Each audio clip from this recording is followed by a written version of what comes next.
और सदियों से भारत के पुरावशेषों के लिए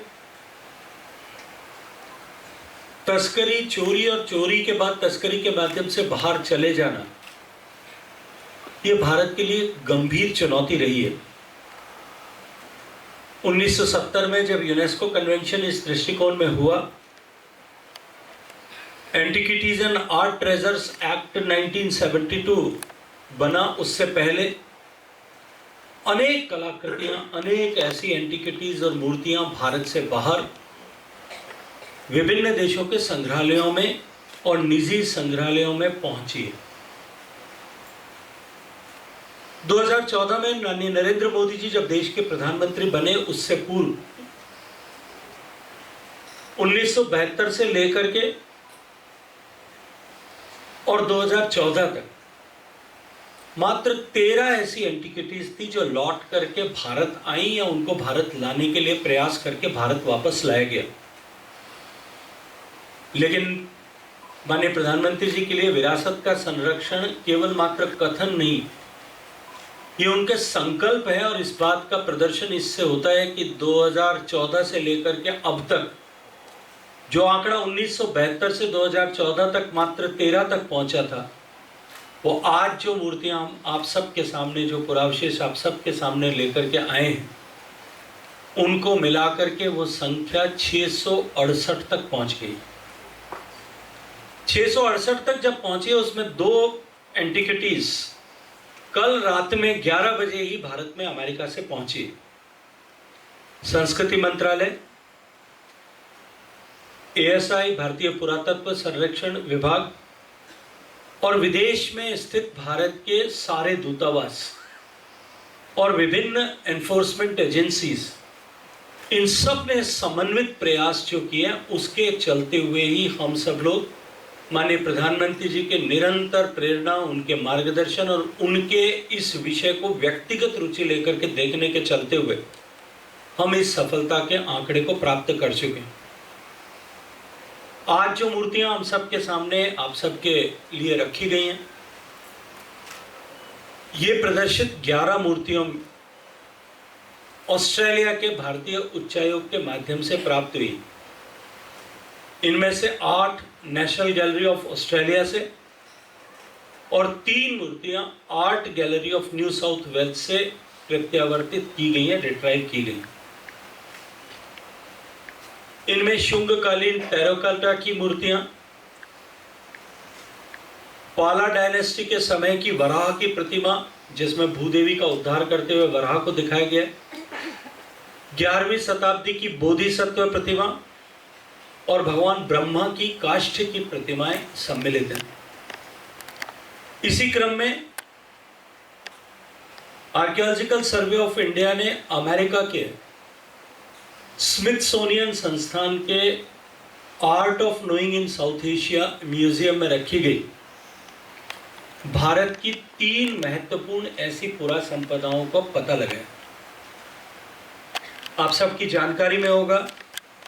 कि जब भारत में वर्ल्ड हेरिटेज कमेटी की मीटिंग हुई थी, तब हमने पुरजोर शब्दों में इस बात को रखा था कि हमारी सांस्कृतिक धरोहर जिस किसी भी देश के पास में है, वो उनका सभ्यतागत अधिकार है और उसको जो है रिट्राइवल को गति प्रदान की जानी चाहिए। और उसी क्रम में हमने अमेरिका के साथ में कल्चरल प्रॉपर्टी एक्सचेंज एग्रीमेंट भी किया था। वो CPA करने के चलते हुए अमेरिका में, क्योंकि सबसे ज़्यादा इस तरह की एंटिक्विटीज भारत से निकल करके अमेरिका में गई हैं, अमेरिका ही इसका सबसे बड़ा बाजार होता था। जो तस्करी के माध्यम से, चोरी के माध्यम से, अनैतिक रास्ते से इस तरह की एंटिक्विटीज एंड आर्ट्स जाती थी, उनको एक बार वहां सीज होने के या सीज कराने के बावजूद भी एक बहुत लंबी प्रक्रिया से गुजरना पड़ता था और अनेक एजेंसीज के साथ में हमको कोऑर्डिनेट करना पड़ता था। लेकिन वो कल्चर प्रॉपर्टी एग्रीमेंट होने के बाद में अब उस CPA के होते हुए हमारा रास्ता सुगम हुआ। आर्कियोलॉजिकल सर्वे ऑफ इंडिया ने इन 3 पुरातात्विक संपदाओं को वहां चिन्हित किया। इनके ऊपर बहुत सारा डॉक्यूमेंटेशन किया रिसर्च करके सारे उसके प्रोवेनेंस को प्रूव करते हुए दस्तावेजों को जो है वहाँ उनके साथ में साझा किया। 1950 और 60 के दशक में ये जो मूर्तियां आपने अमेरिका से आई हुई 2 मूर्तियां यहाँ प्रदर्शित की गई उन 3 में से, उनका 1950 और 60 के दशक में तमिलनाडु के इन मंदिरों में जो फोटोग्राफ किसी ने थर्ड पार्टी ने क्लिक किए होंगे, वो हमने ढूंढ करके वो फोटोग्राफ्स उनके साथ में शेयर किए कि हमारे इन मंदिरों की प्रतिमाएं हैं। और ये प्रोवेनेंस प्रूव करने के बाद में अमेरिका के उन म्यूजियम्स और संस्थानों के साथ में भारतीय दूतावास के माध्यम से बातचीत करके आज वो शुभ दिन आया कि वो दोनों मूर्तियां कल रात में देर रात में भारत में पहुंची। 2026 में जनवरी में स्मिथसोनियन संस्थान ने तमिलनाडु के मंदिर से गई हुई इन 3 मूर्तियों को वापसी की घोषणा की थी और उस पूरी प्रक्रिया का पालन करके आज वो शुभ दिन आया कि हम 4 महीने बाद में उन मूर्तियों में से 2 को भारत में वापस लाने में सफल हुए।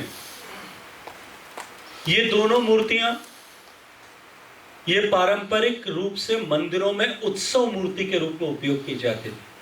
आप सबकी जानकारी में है कि भगवान के मंदिरों में हमारे यहाँ इस तरह की परंपरा रही है कि जो मुख्य प्रतिमा के अतिरिक्त छोटी प्रतिमाएं उत्सव मूर्ति के रूप में होती है, जिनको रथ में रख करके और उत्सव के समय में बाहर पूजा अर्चना के लिए, दर्शन के लिए मंदिर से बाहर ले जाया जाता है। इन दोनों मूर्तियों में एक सोमस्कंद की मूर्ति है और दूसरी संत सुरंदर की पारवई के साथ में मूर्ति जो है वो दोनों भारत में वापस पहुंची है।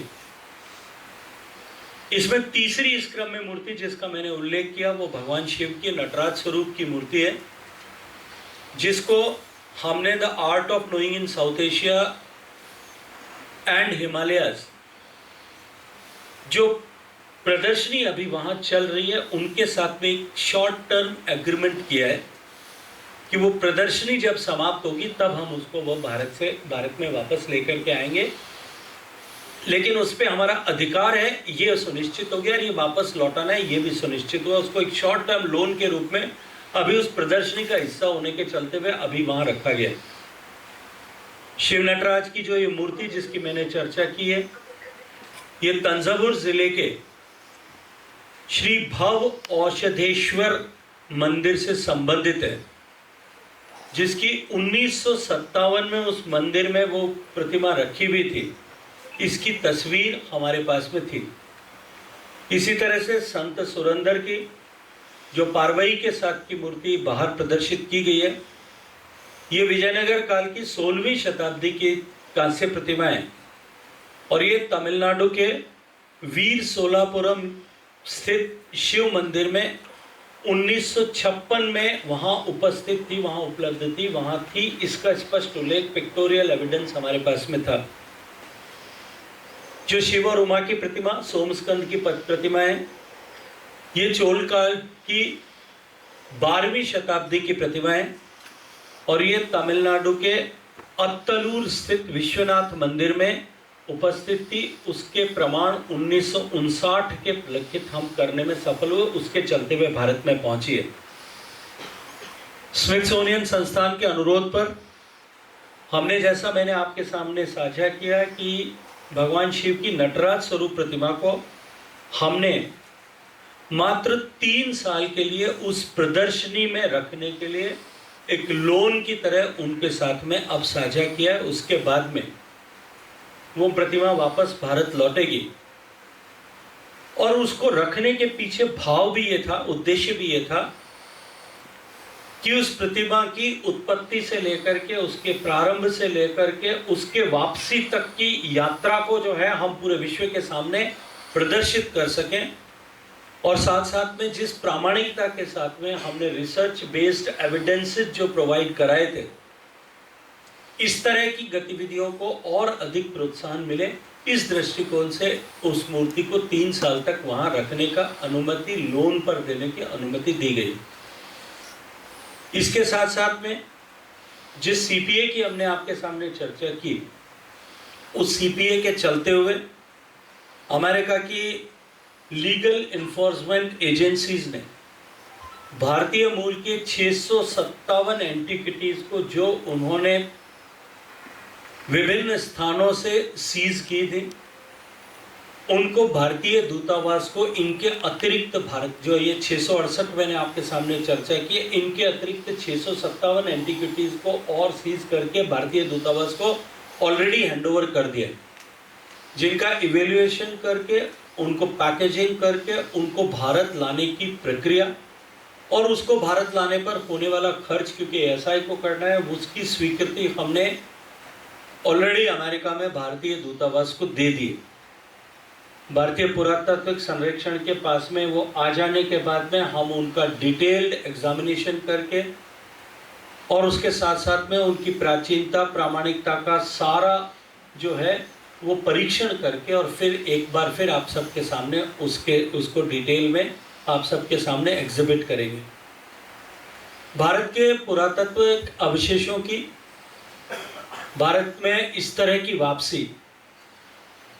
माननीय प्रधानमंत्री जी के सांस्कृतिक विरासत के संरक्षण के प्रति जो उनकी प्रतिबद्धता है, उसके सशक्त उदाहरण के रूप में हम सबके सामने आया है। और भारत सरकार निरंतर अपने इस तरह के सभ्यतागत पुरावशेषों को वापस भारत लाने के लिए अंतर्राष्ट्रीय सहयोग और अपने कूटनीतिक प्रयासों से इसे आगे बढ़ा रही। मुझे अत्यंत प्रसन्नता है कि 2025 के साल में हम भगवान बुद्ध के रेलिक्स को जो 127 साल पहले भारत से चले गए थे, उनको सफलतापूर्वक भारत में लाने में कामयाब हुए।